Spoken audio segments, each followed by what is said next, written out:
So you talked about this idea of, if Democrats are in power, money's coming back to Metro Detroit. Obviously, other pretty systemic changes are happening if Democrats control the Senate. But that probably only happens if you win this race or if other people in comparable, really tight races win their races. What sort of pressure does that put on you, do you feel? It's immense pressure. This race is far more important than I am. You're not here because you wanted to know who Veronica Kleinfeld is. You're here because you're interested in this particular race.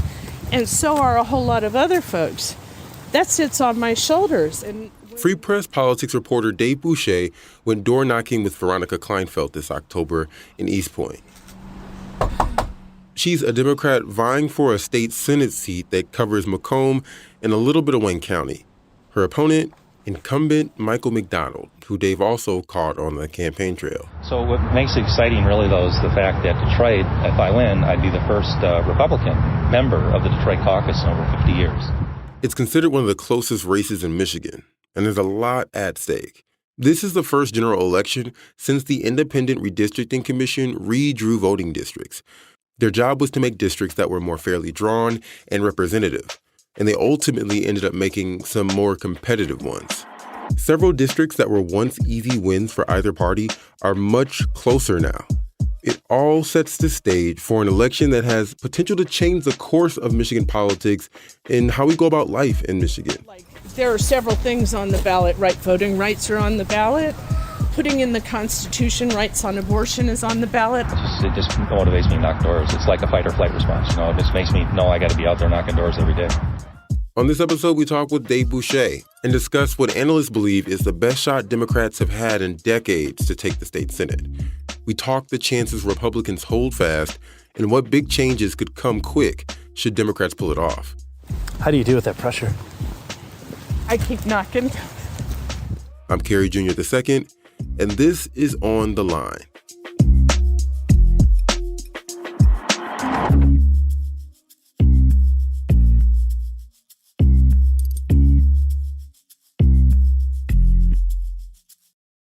My name is Dave Boucher, and I am a government and politics reporter at the Detroit Free Press. Excellent.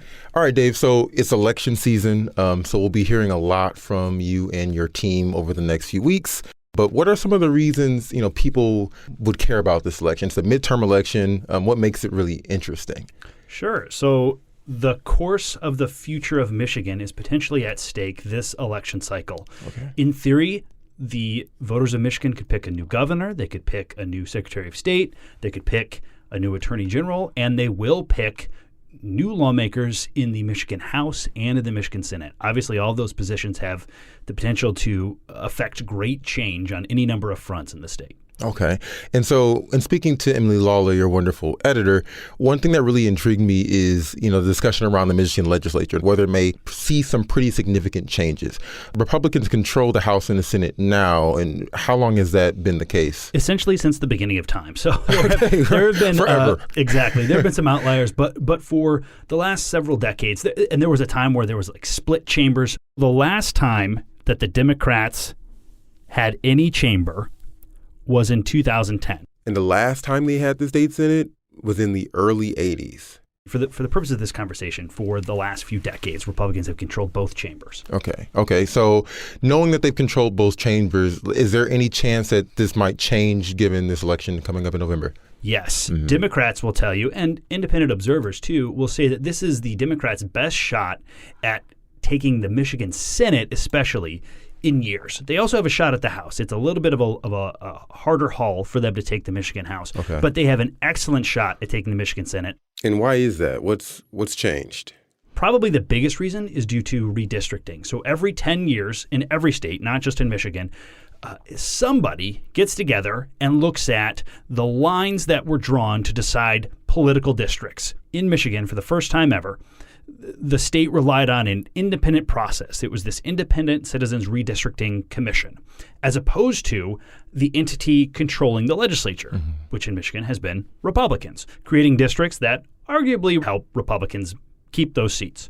This time, the Independent Citizens Commission drew its own maps, And looking at their own analysis, especially in the Michigan Senate, there are 38 seats in the Michigan Senate, and 20 of those seats are supposed to go to Democrats if trends that we've seen roughly for the past decade stay the same. Now, of course, these are projections, and some of those seats are really, really tight.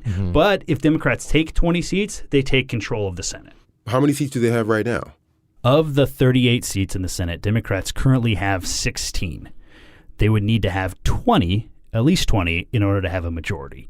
And of those, how many are considered tight races? Yeah, I think that's a really good question. So, and this is according to the analysis that was done by the Redistricting Commission, there are probably about 5 to 7 districts where the Democrats are favored, but it's an exceptionally close race. And then another 12 or 13 where the Democrats are absolutely going to win. On the flip side, again, there are also a couple of these districts where Republicans are favored, but it's a really tight race. There's a Macomb County race where the Republican has a 50.9% advantage. So that's a toss-up as well. So in this conversation, it's technically in the Republicans' column, but nobody's shocked if the Democrat wins that one. And these are all projections, but how big of a deal would it be if Michigan's legislature were to flip blue, or if the Senate were to flip blue? Democrats and legislators will tell you it's massive. So that can lead to, in theory, pretty obvious legislative action on the first day. So just a few examples of what could happen.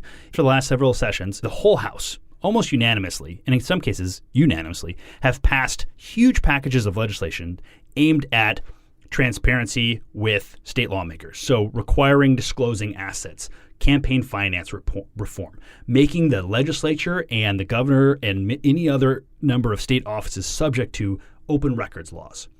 Those bills have just languished in the state Senate. Those bills could pass in a heartbeat in a Senate controlled by Democrat.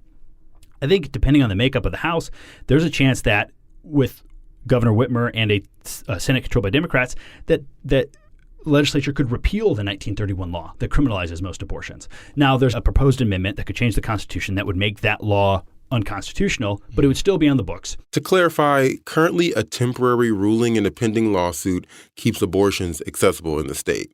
There's expanding the state civil rights law to include explicit protections based on sexual identity and sexual orientation. Gun legislation will almost certainly be emanating from a Democratic-controlled Senate very quickly in a new term.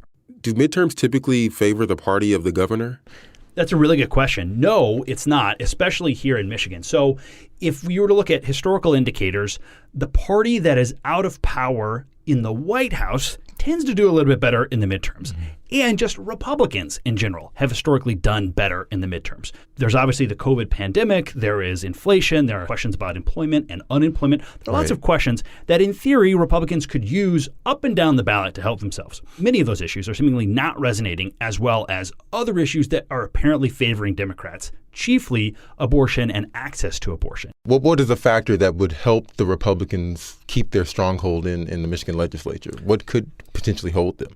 So there are any number of things, including simply incumbency, right? So an incumbent lawmaker tends to do better than a challenger. There are going to be seats that, even with redistricting, that Republicans are just going to win. So, for example, in the Michigan Senate, one seat that on paper is supposed to be relatively close is Senate District 38. It's the entire Upper Peninsula. It is highly unlikely that Democrats put up a real challenge to Ed McBroom, the Republican running in the UP. It's almost guaranteed that he wins. There is a very, very tight race in the Muskegon area, and there are two incumbent lawmakers, an incumbent Senate Republican and an incumbent Democratic state representative, both running for the Senate seat. That's an area where Tudor Dixon, the Republican running for governor, is from. She's from that area, right? Okay. So in theory, that's an area where she should do well. And if she does well, that could help other Republican candidates down the ballot. Okay. But if you're looking at whether or not the Democrats at the top of the ticket have what they call longer political coattails, when the governor is shown up in polls, that will have trickle-down impact to not only, congressional races, but also to these state Senate races. Gretchen Whitmer running really well helps Democrats all over the state. Now, Whitmer's polling numbers have changed in the past month. According to an October poll conducted for the Free Press and its media partners, her lead over opponent Tudor Dixon dropped from 16 percentage points to 11. After the break, how President Joe Biden and former President Trump could impact local races why Michigan Democrats are out fundraising the GOP this cycle, and what issues could sway voters at this point.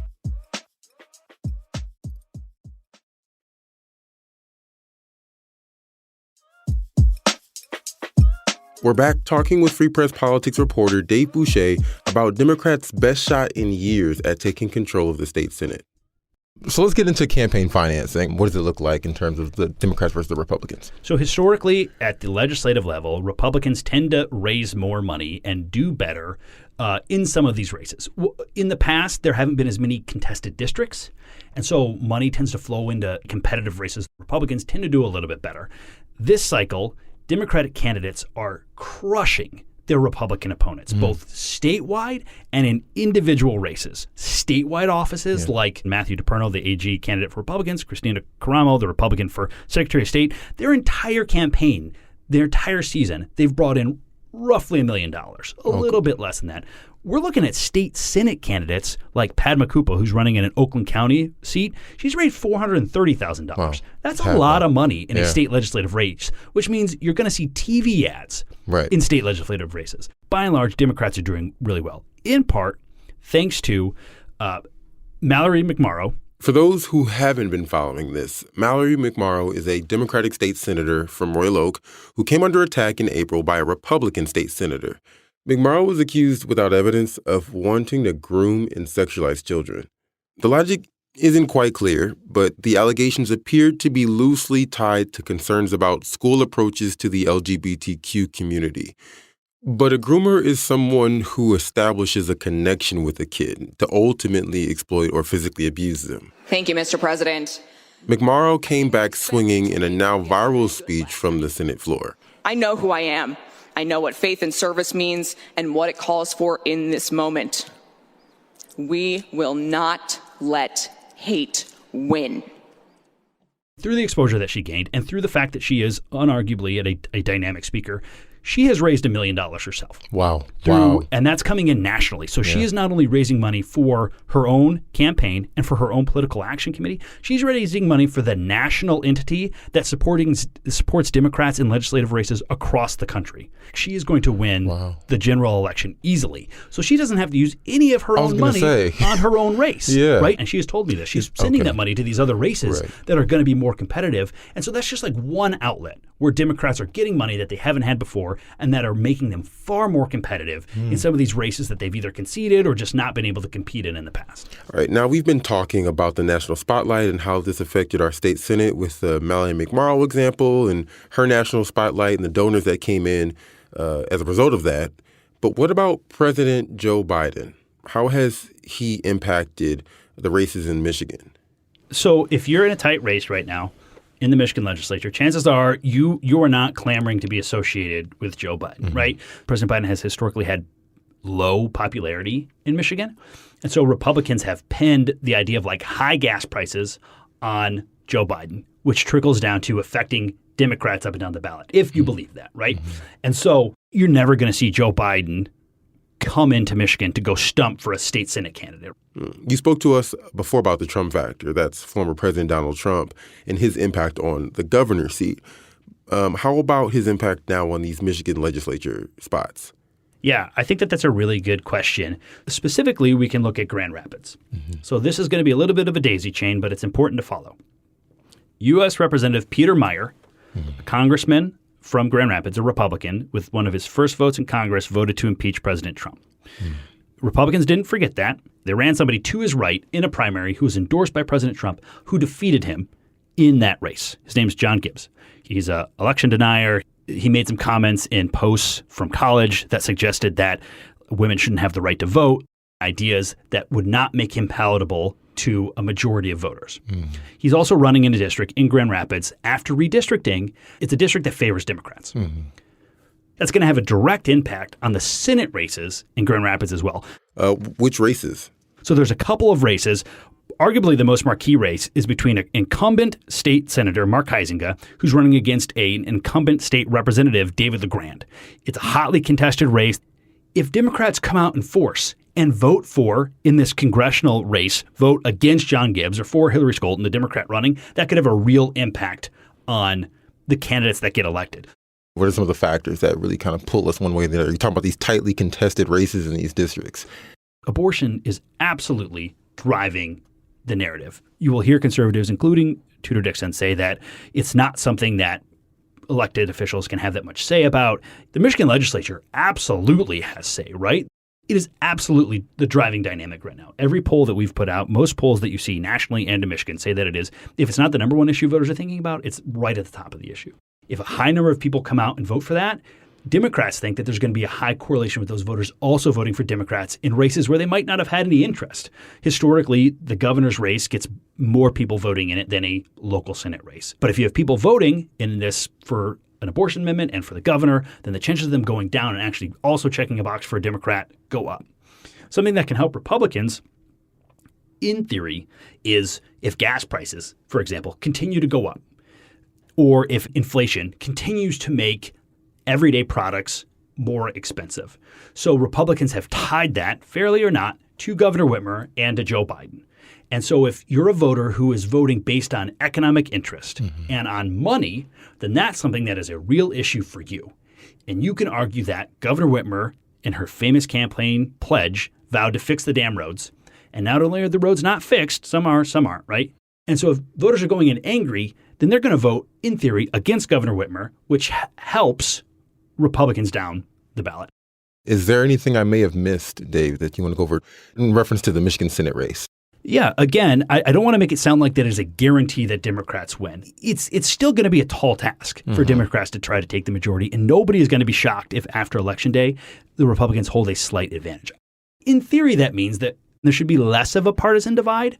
The chamber is pretty close right now, and the partisanship is obvious and arguably toxic, but a chamber that is, in theory, evenly split needs to come together to work to pass legislation, which is part of the rationale behind redistricting and creating districts that are more emblematic of the people that they represent.